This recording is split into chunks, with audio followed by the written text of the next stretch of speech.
Good evening, everybody. It's Brooke with ReconnectHer. I am so excited to be here with you and talk about some really important stuff. This challenge, it's kind of near and dear to my heart because it's my first challenge as a coach.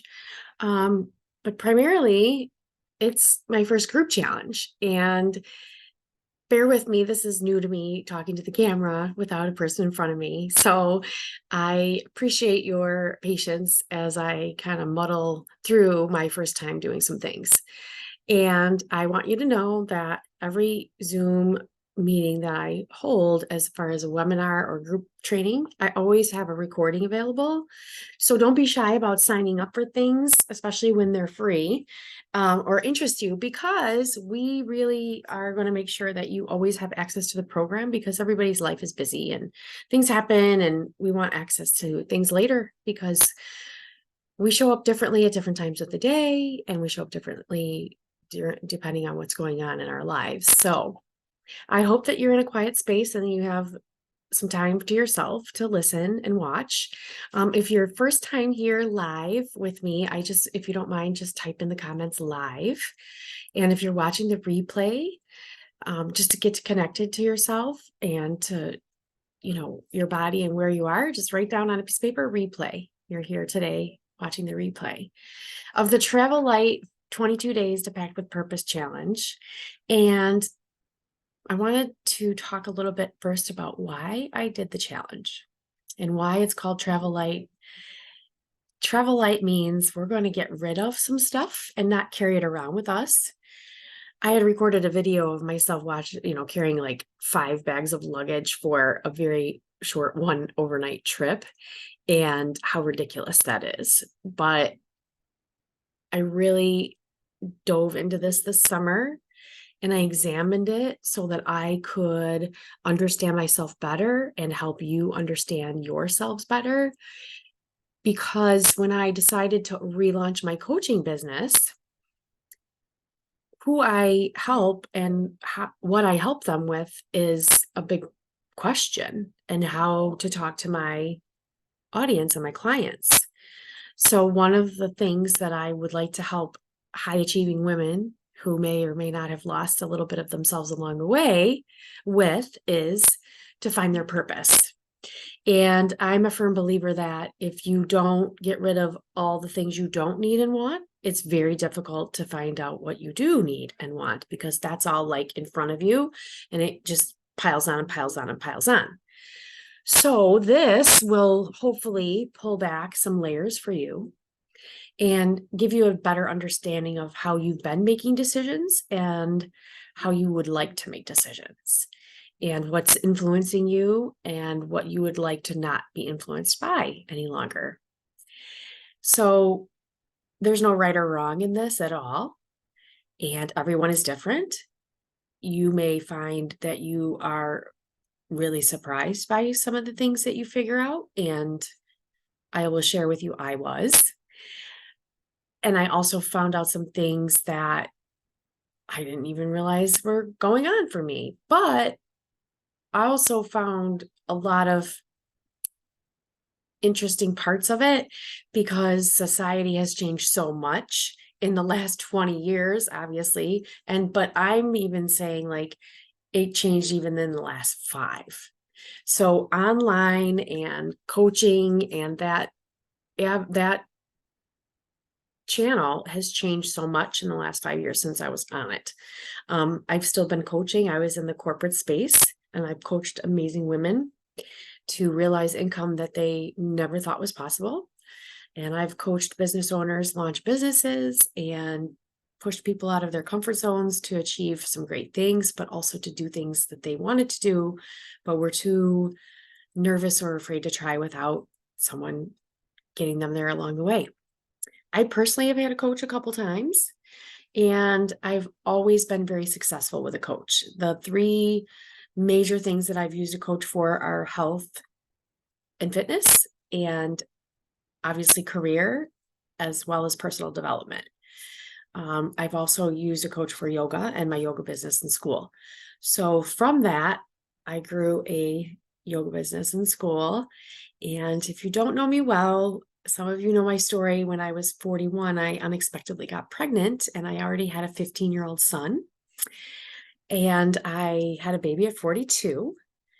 So I was a single mother.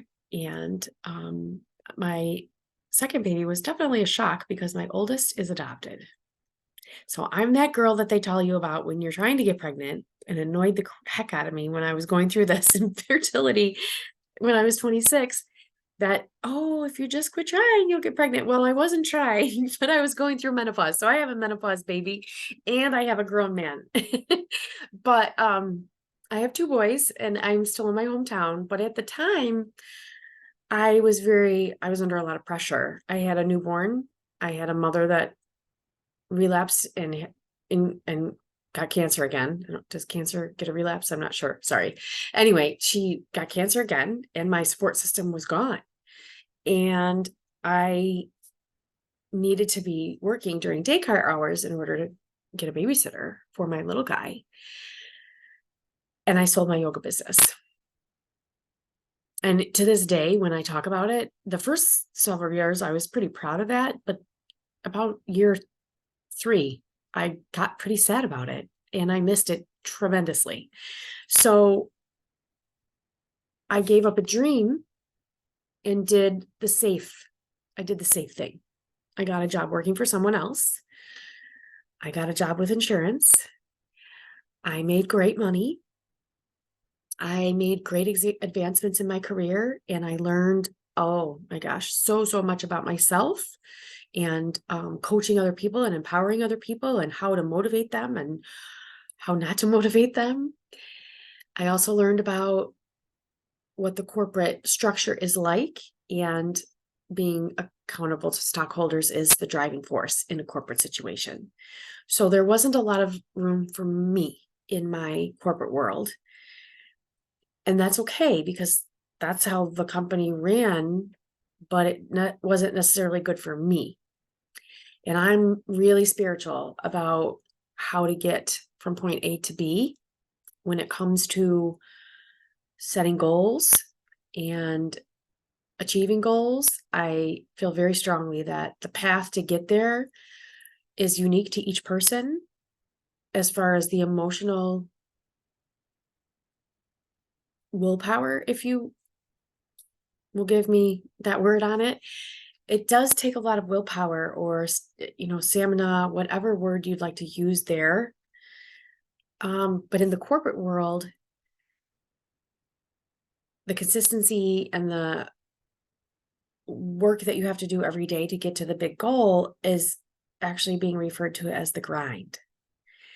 And that is where I feel we should marry something there, like yourself and your motivating factors and your beliefs and your intrinsic values with the grind.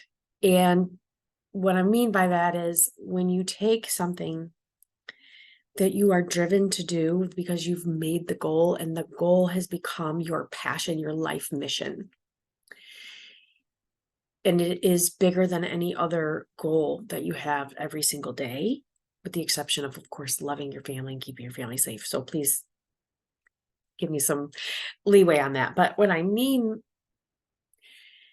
is that when you know what your goal is and you have set the intentions and your energy to achieve that goal, and you've planned out the steps to get there, it's very likely that you are going to succeed if it becomes part of your life and it fits in your life. It has to be bigger than just something like a paycheck, because a paycheck is an exchange for your time. And along with that comes responsibilities and expectations, etc. However, when you are the person that has intrinsically set this goal consciously, like you've reprogrammed your intrinsic way of thinking of how you normally go for goals, and you make it part of you and you make it so big that you cannot fail, it's very unlikely that it's going to match up with a goal that's someone else's, or a goal small, like, and I mean this, in money is a huge thing, but if you say, I'm here for the money, I'm here for the money, I'm here for the money. Yes, you are. I get it. Money will not outweigh the grind if the grind is too hard. And hard meaning it takes away from you.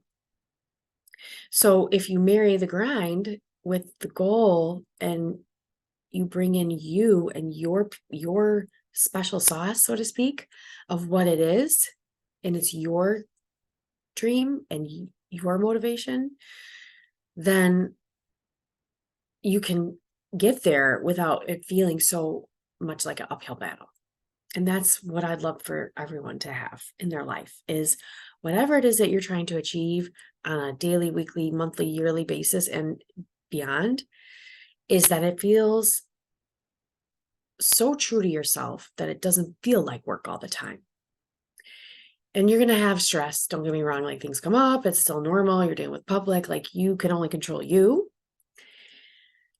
But when you've gotten to that pinpoint clarity on what it is that you're after, it becomes like the big things don't set you into like a million little pieces, because you have the emotional bandwidth to deal with them and the excitement to deal with them. So passion, like goal setting and what you want in your life, manifesting every day and connecting with it every day gives you more reason and reminder and forefront in your mind every day what you're going for. Why are you going to work? Are you going to work, or are you going to your desk? Like me, in my office, it's 10 steps away from my front door. And the motivating factor is my one thing, and that's to teach all of you that understanding yourself, knowing yourself, and having that deep connection to your purpose in life will outweigh every bad phone call, every bad customer, every crappy review, every snide remark, every office worker in your office that you guys don't get along, every single thing that goes wrong in your day or week or month or year or business. Like, it can go, I mean, we can have problems that are big, but when you have big problems, it means you have big achievements. And without big achievements, you don't have big problems. So if you want to keep small achievements, you can keep small problems. This process right now that I want to walk you through is just a portion of how to figure out how you've been making decisions and why you haven't gone for some of the things that maybe are on your mind. Because I've said it a lot of times the last couple of weeks, you have good ideas. So we have to dig in. I hope you're ready. We're going to start with some fun stuff. I feel like we have a lot to cover, but nobody wants to just hear me talk. So I'm going to start asking you guys some questions. I want you to think about when you graduated high school, or when you were in your senior year or junior high of high school. And I graduated in 1991, so I'm dating myself. I'm 50. If you are, I would say 40 or over, I'm going to guess that your situation was pretty similar. If you're younger than 40, I'm sure it was much different, because the college prep program and getting kids in high school really interested in picking a 4-year college and a 4-year degree. Like, you didn't give a choice anymore, because they stopped trade schools and people weren't learning the trades, and a college education was imperative for you to have a future around here. And it was starting in 1989, 90, that pushing the college prep. And I entertained it, but I wanted to make money. I wanted to see some more than I had seen. I wanted to experience more than I had experienced. I wanted to do the things that they were doing on television. I wanted to have a nice car. I wanted to have a career like those pharmaceutical reps driving around in their Porsche. And I wanted to help people. And I loved people. So one of the societal fallacies for women at that time, and even still today, not as much, is what careers are available to you? What are the fallacies? What were they? Well, if you're a girl, you should probably be a nurse. You should probably be a teacher, maybe a beautician or a hairdresser. And in fact, I digress. My mother became a beautician for that reason and hated it in 1970 or 1969. So right now, I want you to just take a second and go back in your memory banks, have a piece of paper and a pen. And I just want you to jot down, off the top of your head, 3 of the top careers for women in particular that were presented to you, or what you thought you were a fit for.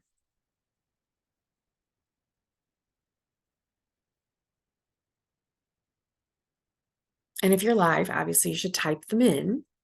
Obviously, if you're watching the recording, I forgot to tell you, just jot it down. So, some of the comments, mom, I want to get married and be a mom, but I needed to go to college. My parents said I had to go to college to be a teacher. Someone said I got a degree in communications and never used it. Another person said they went to school for dental hygienist. Medical was a big one. So there's a lot of things that women were maybe getting to a degree at that time and perhaps not using it. Maybe they used it later. But as time went on, you could get great jobs as long as you had the degree. So I never had the degree. I went to real estate immediately at the age of 21. So I was really lucky. I had some great mentors at the time. But let's get back to you. So those 3 things you wrote down, they were just off the top of your head. Now I want you to think about when you were making that decision, or talking about it. Who were you talking to? And what were you talking about? Were you talking about the probability of you being successful at that career track? Or were you talking about only the money? Were you talking about, was it giving you flexibility of your time and your freedom? What were your values then? Did you only value money? Did you only value where you could do the job at? Some people wanted to go, to warmer weather, things like that. So what were you valuing?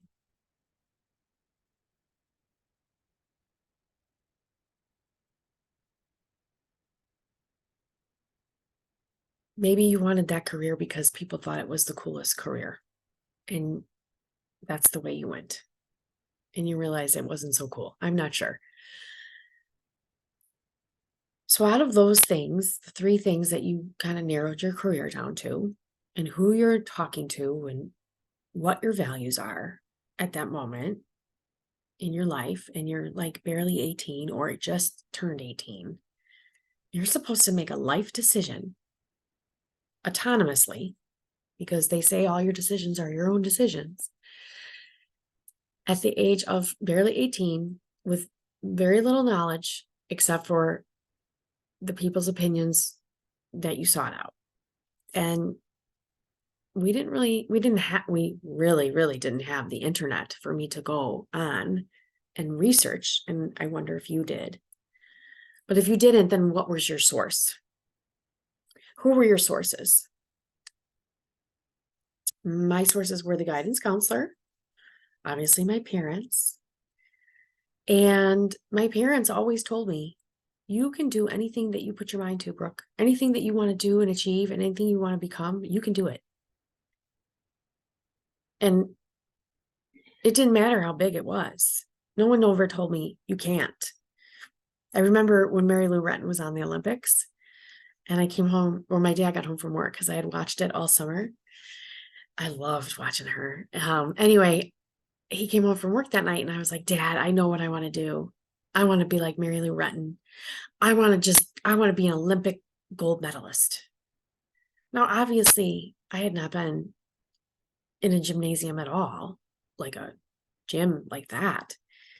Now kids go to lessons all the time, all over the place, but like 35 years ago, that wasn't really around, at least not in the town I grew up in.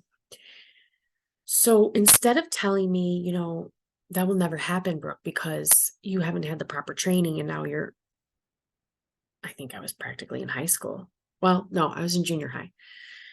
And he knew that those girls start training when they're very young, right? And instead of telling me that I could never get there, he said two things.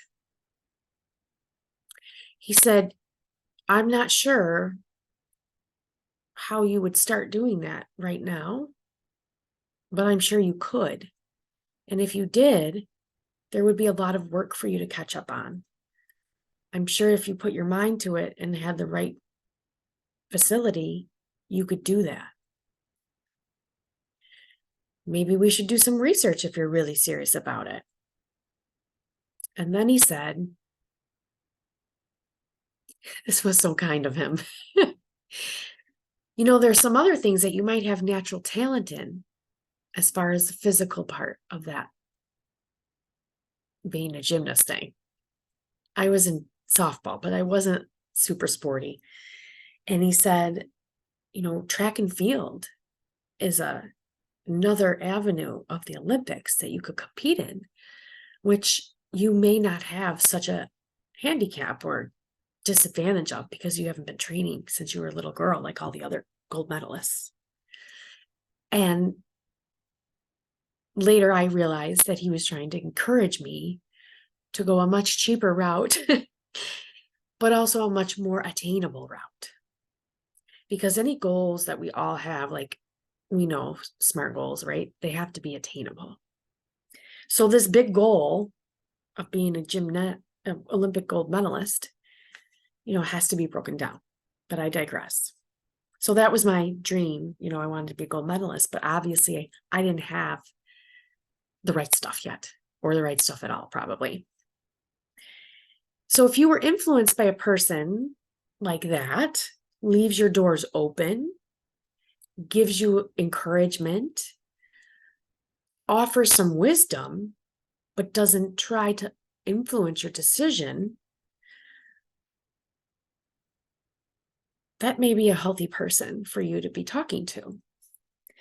But on the other hand, there's a lot of people that influence your decisions or may influence your decision even subconsciously by saying things to sway you one way or another, because the decision you're making will affect their lives as well. So my parents' level of success, of what my success would be, was for me to be happy. And that's what we want all of our children to be. But I wanted to be wealthy. I wanted to have a Lexus, and I wanted a big house. And I knew that sales was the way for me to go. And I'm glad that I struggled with my decision, because I dropped out of nursing school shortly after enrolling. And now, looking at your piece of paper, having looked at what your top 3 choices were, who was influencing you, why you made that one final choice, like what was the one motivating factor out of that? What was the biggest draw to it? I want you to think about the choice you actually made, and did that choice stay your choice as your career, or did it change? And I mean, like, change as far as like, I set out to go to college to do this, and I realized I don't want to have anything to do with this. More so than, I I went to college, I found my great career, and I loved it in telecommunications. And then I had a family and I stayed home for a while. And then I found a passion for blah, blah, blah. And I got a new job when my kids went to college. So what I mean is look at if that decision was not what you have been doing your whole life now, when did you realize that and why? And then I want you to put your piece of paper and pen away. And you'll have homework with that stuff later. So now I want to talk to you a little bit more about the fallacies of society. And that has a lot to do with the outside of like the way we look. I mean, it's obvious I have blonde hair. Some people might notice that I have big boobs. So I'm kind of like the epitome of Barbie, right? And I don't know if you've seen the movie, but we're going to get into a little bit more about this down the road.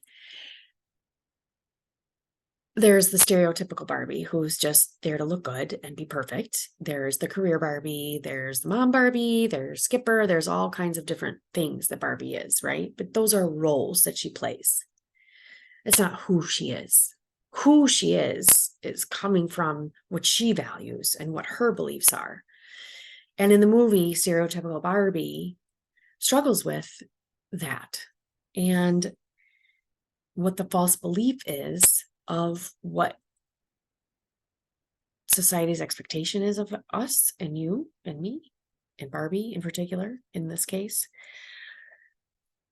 and kind of see where it originated from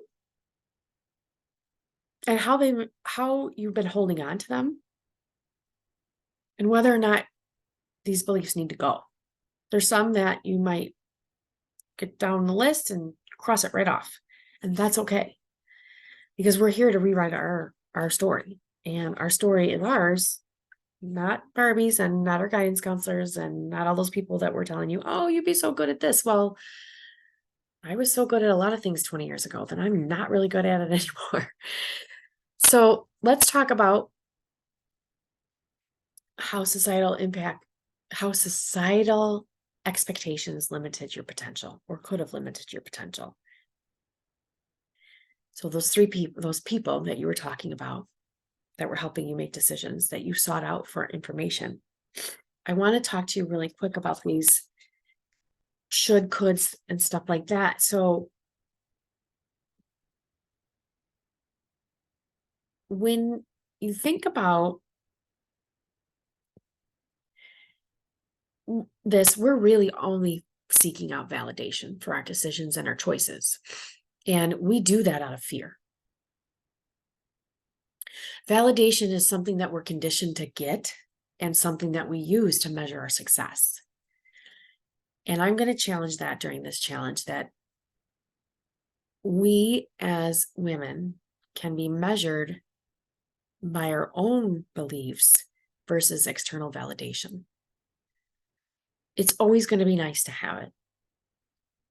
But my challenge is that it's not necessary for you to be extremely happy and successful. So, speaking about validation, we're conditioned to be measured by it, by society. We're also conditioned to decide whether or not we're worthy based on receiving validation. So what's validation? Validation is an external person, place, or person or a group of people that are approving or disapproving of your decisions and your actions. Being worthy is different. It's being deserving of something. And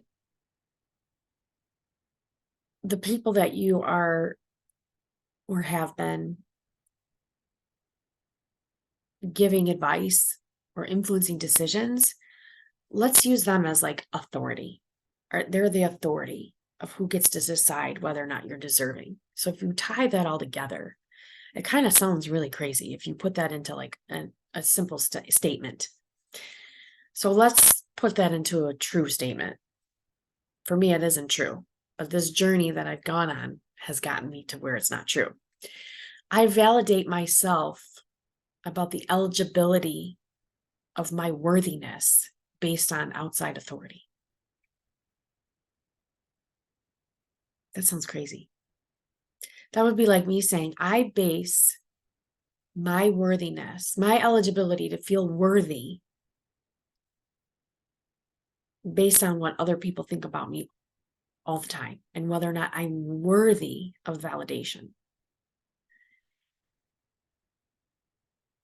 I'm going to challenge this so that we can look at this from the way I look at it now of I am an autonomous person who knows that I am eligible and worthy of my own validation, of my own authority.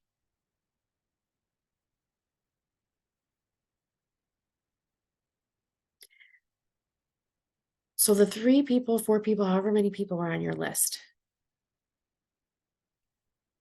I have a question for you. Are they still the authority in your life? Some of us add ourselves to the authority list, but some people don't change that list throughout their lives. And I've heard a lot of things on this journey, and one of them is if you want to go somewhere, you need to surround yourself with people that have been there because they're going to help you understand how to get there. And if you're in your hometown and you're 50 years old and you've never sought out one other thing in your life, the world around you might seem like it's very big, but if you explore it a little bit more, you're going to realize that it is huge and that playing small is really small. And playing big doesn't have to be as big and scary as you think it is.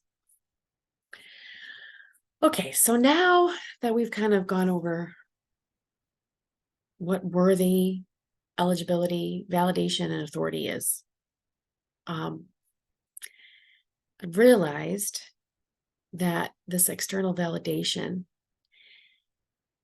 being equal to your success is based on fear. It's based on a fear because the fear and validation is connected.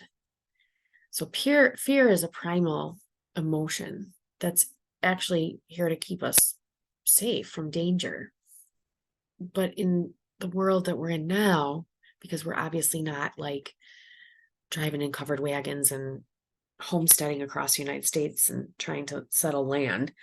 That's the best analogy I've got is there's a primal emotion that you needed before to keep you safe from physical danger.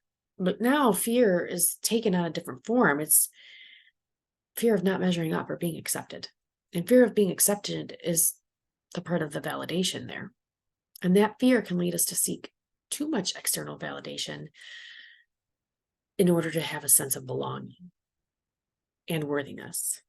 So let's pretend, now you would like to change your career and you are hesitant because you're fearful of what other people might think or think that you're failing at the job that or career that you were just in.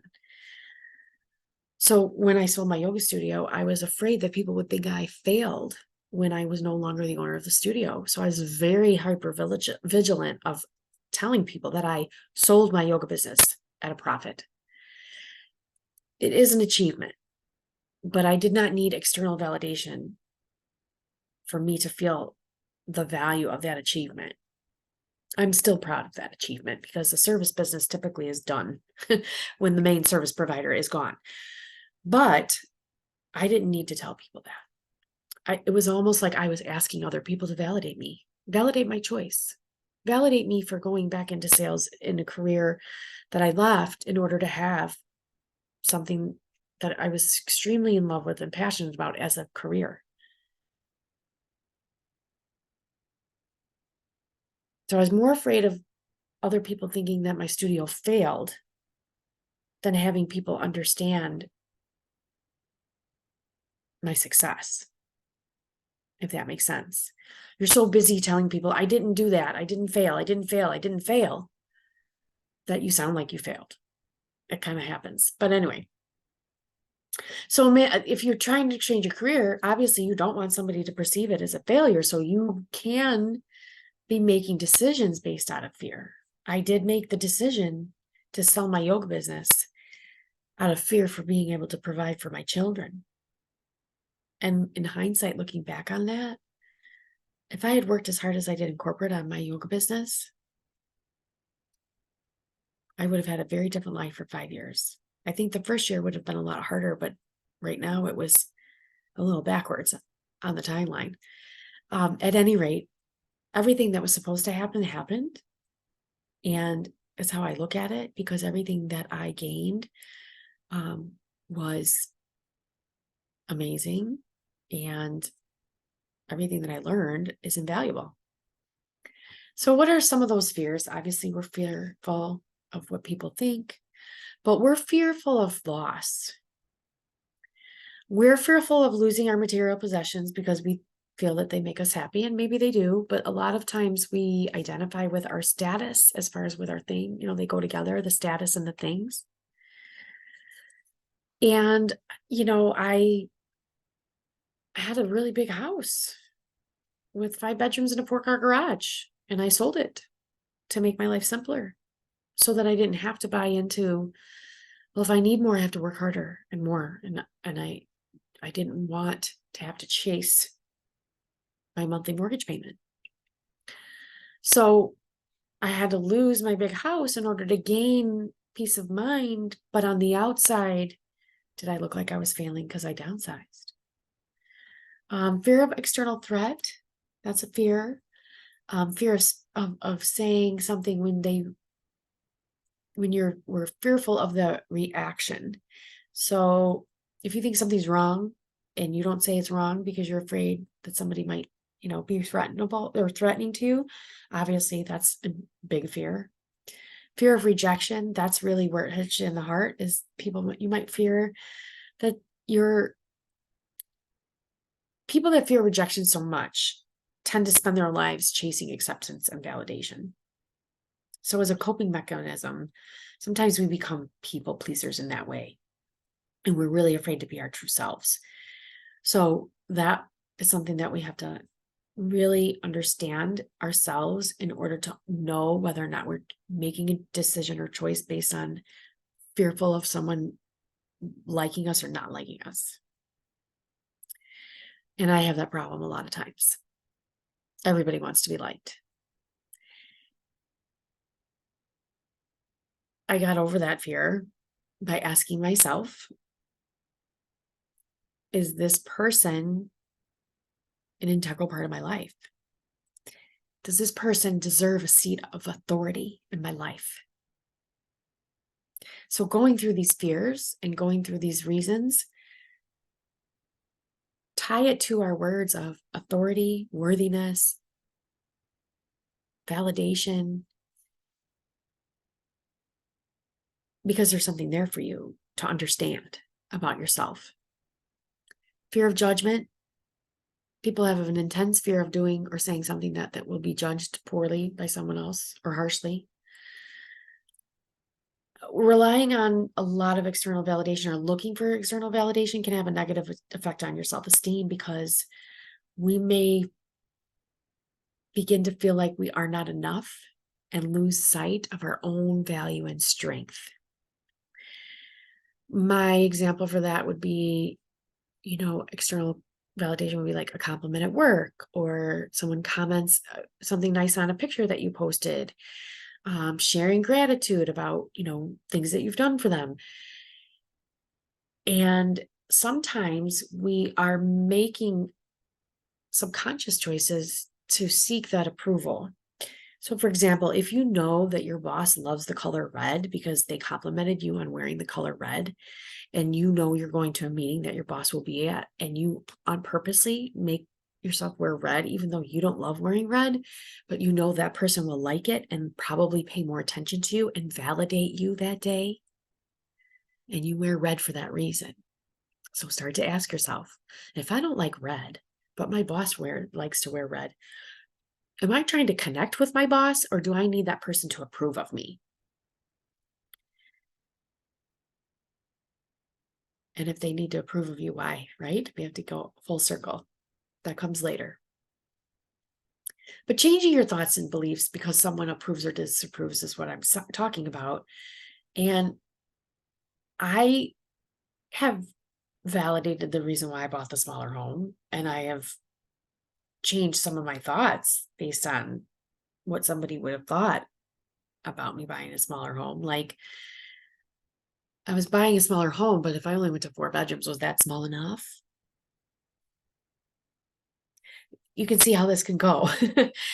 But if you're ascribing to the book of your self-worth is tied to the approval of others, the first step of getting better is self-validating yourself and to work on that relationship with yourself. So one of those things is success through validation,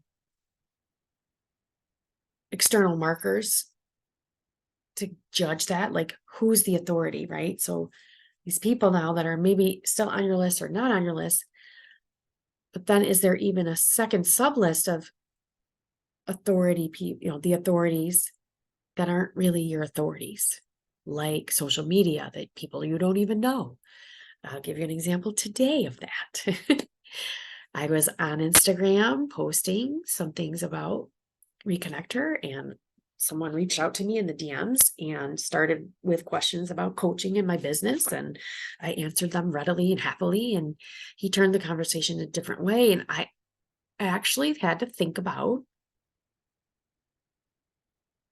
should I answer him honestly, or should I say what I know I should say without his approval of liking me? Like, it's okay for me to say, this is a professional setting. I'm not, interested in answering personal questions, whatever it is. That's a boundary.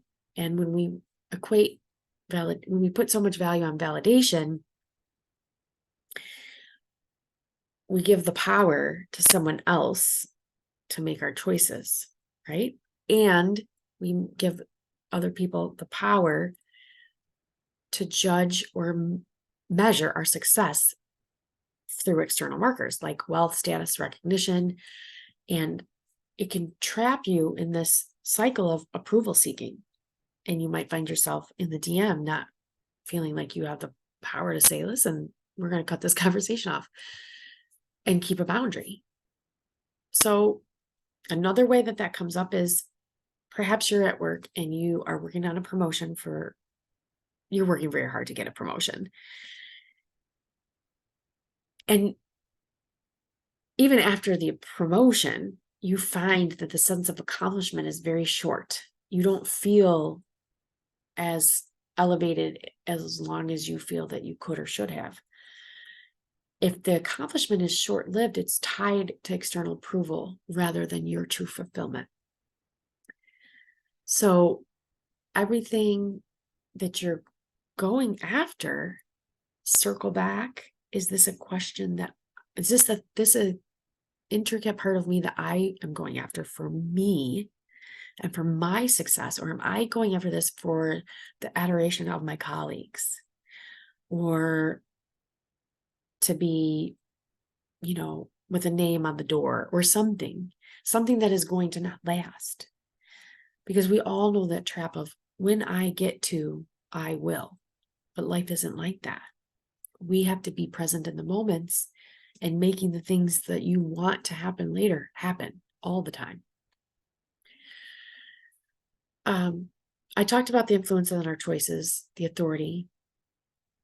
We're going to recap that right now. So I'm going to ask you some questions. These will be your homework. What false beliefs about wealth, money, and success do you have? Just reflect on where these beliefs may have originated, and how did these beliefs impact your decisions and actions in life? So Maria, I'm sending you an email with all of this on here. And if you're live, if you want to answer anything at any time, feel free. Somebody just said that my false belief about money was, if I work hard and save, I'll have enough money for retirement. Well, We all see that changing, right? Yep, that's true. And so the influences, the authorities, the ones in your mind that are talking and influencing you at all times, or that you're seeking validation from. Now, don't get me wrong. If you're married or you have kids or a family, um, those decisions should be discussed. I am not saying that your decisions are made all alone and regardless of whether or not they affect someone else. But what I am asking you to do is strip away fallacies from that. Like, I should do that because it's safe, or I should because this.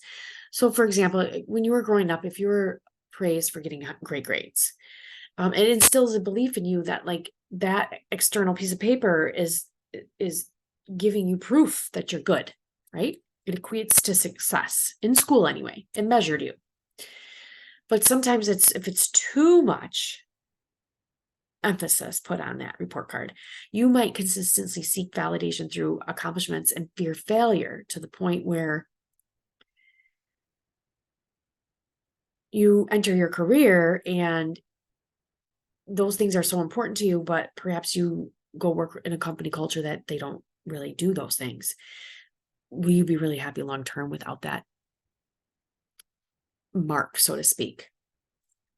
I actually had a hard time with that in corporate because I was used to getting measured. Just like it's hard for me to talk to a screen and not see faces. You know, when we record these, it's better for me to not be distracted and see faces and lose my train of thought, which I'm going to do on my own anyway. But if you think about it, you have a feedback loop in almost everything that you do. And when you don't, you obviously realize that you were relying on that feedback loop. So it's not a bad thing to be measured, but if you are only seeking validation from that measurement, it gets to be unhealthy. So those fallacies and reclaiming our power as women, here's a couple more questions for you, which will be part of your homework, and you'll get this in your email too. Write down about a personal experience. Actually, I don't want you to write it down. I want you to close your eyes during this exercise. I apologize. And I want you to open up your iPhone first or your smartphone, and I want you to record yourself in a voice memo. This is the best way that I have found for me to manifest and meditate. And to meditate with thought, it's kind of hard to write it down later afterwards because you have this like feeling of like peace and contentment. It's a good feeling. You don't want to just go right into brain power. But an idea is record yourself, close your eyes, and I want you to do this. I want you to talk about a personal experience where the expectations from society and what they think you should do and shouldn't do and what's right and what's wrong limited your potential. If there were more than one time, talk about that too. And I want you to talk about how it felt to not be able to do what you wanted or what you believed was the right thing for you at the time because society said you couldn't do it. And I want you to talk freely, if you can, for 20 minutes. And after you describe how it felt to not be able to do that, to be tied down away from your dream, I want you to then physically imagine someone taking chains off your body, taking those things that pile on top of you off, peeling it off, visually unchaining yourself from limitations and fears that are not inside you. We're going to talk about fears that are inside you too. Don't worry. But the ones that are on the outside, what are those that you'd like to break free from? Just talk about it freely for 20 minutes. And the email will come and you'll get the homework, so don't worry. After we're envisioning breaking through these deceptive beliefs because they're tricking you. I want you to think about what it means to be internally aligned. It involves connecting with your core values, passions, and aspirations. And when they line up with your belief system and your actions that are driven by your authenticity versus the authority that you've given other people, you will live with a sense of fulfillment and purpose.